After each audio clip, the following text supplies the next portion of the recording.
Hello, my name is Scott Hoch. I am currently the Deputy Chief of the Lenexa, Kansas Fire Department. I want to spend a few minutes today talking to you about my career in the fire service and what has it meant to me as you maybe consider embarking on a career that would be possibly similar to mine. I started in the fire service in 1981, a year after high school, as a volunteer in the small community in which I live and still reside there today. I'll be approaching 40 years of service with that department in July. But I was fortunate enough to get hired in Lenexa in 1984, and I'm approaching 37 years of service with the Lenexa Fire Department. Something to consider when you're thinking about a career as you leave high school and get into the job field is to think about what you want to do with your life, and are you really going to enjoy what you're doing, and do you really want to make a difference? If you do, then maybe the fire service is something you should consider. I can tell you, for me personally, I've enjoyed uh, most of my career, and it's been very personally rewarding. And if you're enjoying what you're doing and you're making a difference, and sometimes it doesn't seem like work. You've probably heard that before, but a lot of times what people will do is look at the pay or financial income from a job, what the benefits are, and particularly in the fire service, sometimes it's the work schedule, which is also considered a benefit. But moreover, I can tell you that the job means a lot more than things that you can't measure. You can get a lot of self-satisfaction from this job, helping others save lives and property. And that's something that can't be measured, or that's not on a benefit sheet when you look at the pay and benefits for a certain department or occupation. Some things that you need to know if you're going to consider this job is that you're going to have to overcome a lot of personal challenges. It is not going to be easy.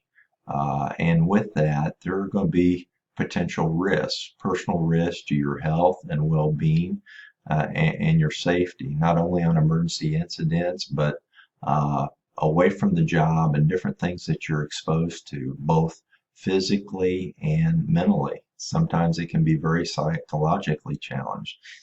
So you're going to have several personal challenges that you need to be able to overcome, but you'll learn a lot about yourself through the process, and you need to be able to adapt.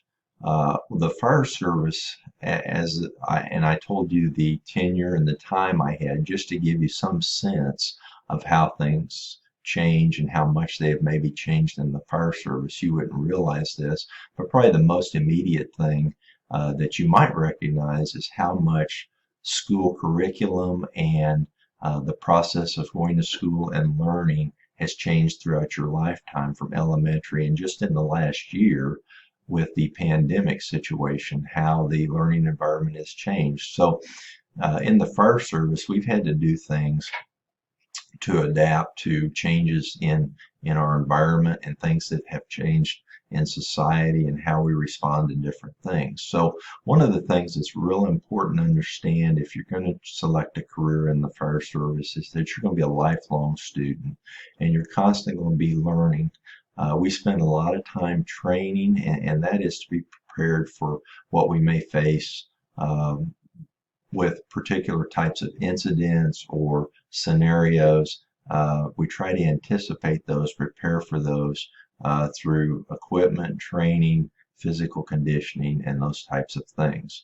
When you see a fire department response, there are several things that are coming together. It's the personnel, their experience, their training, but there's all kinds of things that go behind the scenes on that get them to that point to where they can manage an incident. It comes down to equipment and preparation there, purchasing, inventory, maintenance. There are several different things that come into play in that moment that you dial 911. So what I would want you to know is that you're going to be constantly challenged, and you're going to have to spend that time preparing. Now, some of the things I talked about with personal risk, that's to avoid personal risk in an emergency incident. But there are other things that you may be exposed to cancer awareness and physical and mental wellness has become big trends or issues in the fire service that weren't when I started. But those things are similar to emergency incidents. If you prepare yourself and you work at it physically and mentally, you can overcome those personal challenges as well and minimize those risks.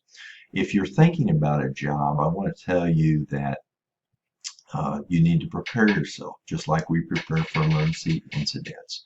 And what you need to do is be aware of the decisions you make today and how they may impact your future.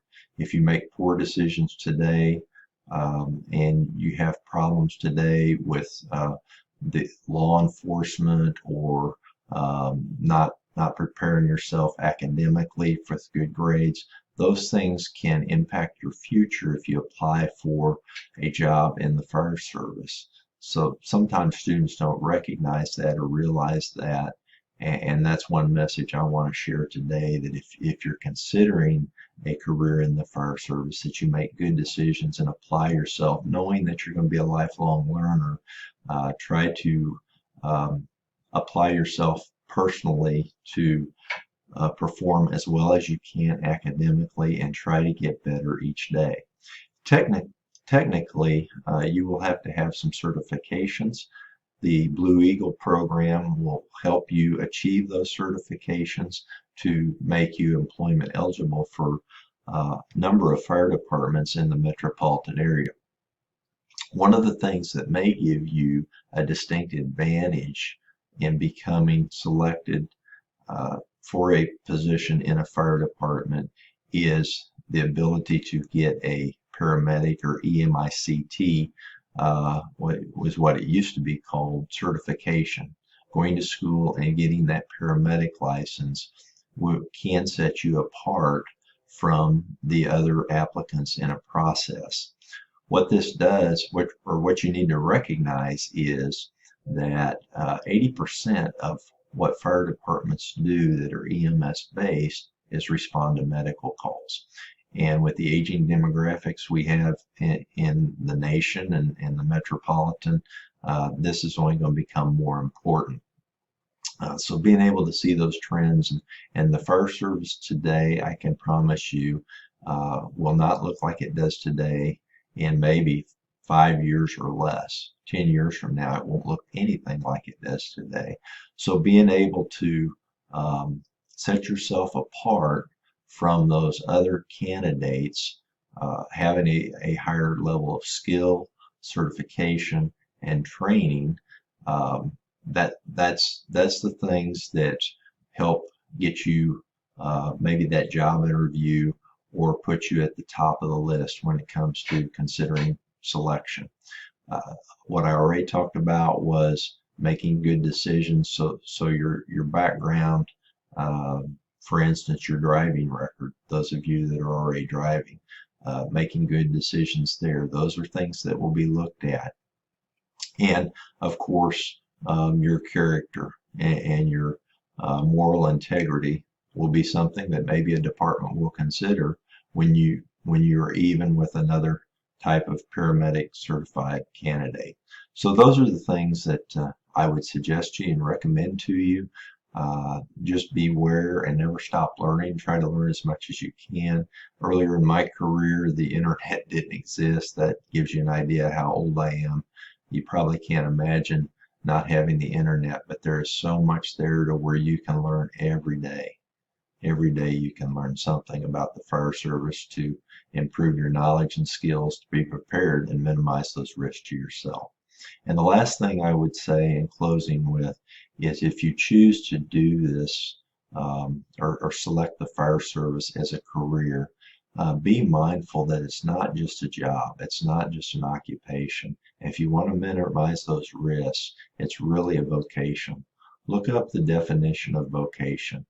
And if you're truly committed to this vocation as it has been for me, you will find that it's very self-rewarding, beyond belief. You will enjoy your career, and being that lifelong learner, you will set yourself up for success and being able to minimize those risks that I touched upon earlier.